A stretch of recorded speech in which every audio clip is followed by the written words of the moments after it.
fascinating drug came for heart failure. Immediately they said, this is a fantastic drug, it saves heart failure patients. Raised patients had 37% more deaths.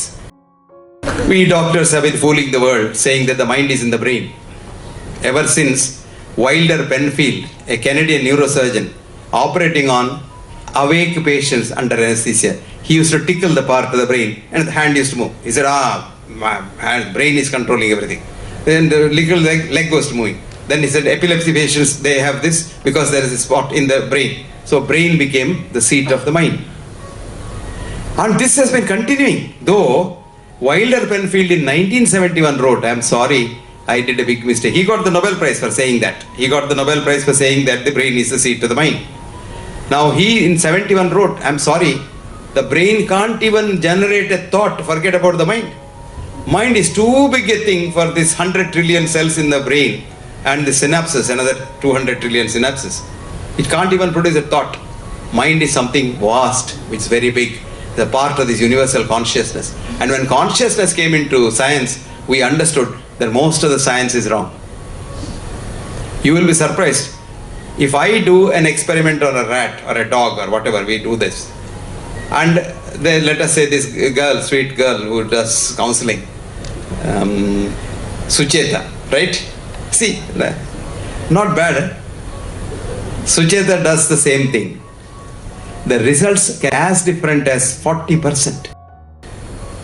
Most of her studies are wrong because it is done by different people. Because her consciousness and the rat's consciousness interact. And my consciousness and the rat's consciousness interact.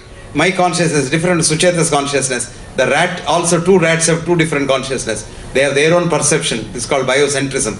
And all the results that we have done are wrong. I'll give you an example. Some years ago when I was young, suddenly from America a fascinating drug came for heart failure called milrinone. Not done any human studies. Immediately they said, this is a fantastic drug, it saves heart failure patients. And they had studied in the rats. Rats heart failure, milrinone is a fantastic drug. So without doing human studies, they somehow or other coaxed the FDA to pass the drug. Would you believe next day, Bombay, big cardiologists, one stethoscope here and one here, and then they go around Bombay city. They started writing milrinone. One tablet those days was 125 rupees. It has to come from America. So they started. Everybody started writing. I wrote an article saying that milrinone scientifically looks like a very bad drug for heart failure. Of course, I was abused.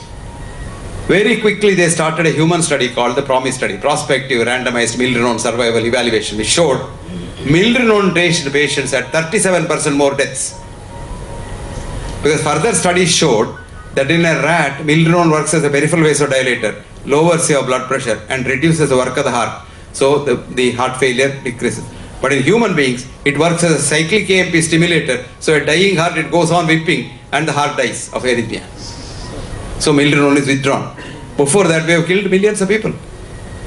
So what happens is you jump on the drug. I always tell my young students, don't start using a new drug, at least for 5 years, after it is introduced in America. So most of the side effects come after 3-4 years. We study it for only 6 months before we release it on the gullible public.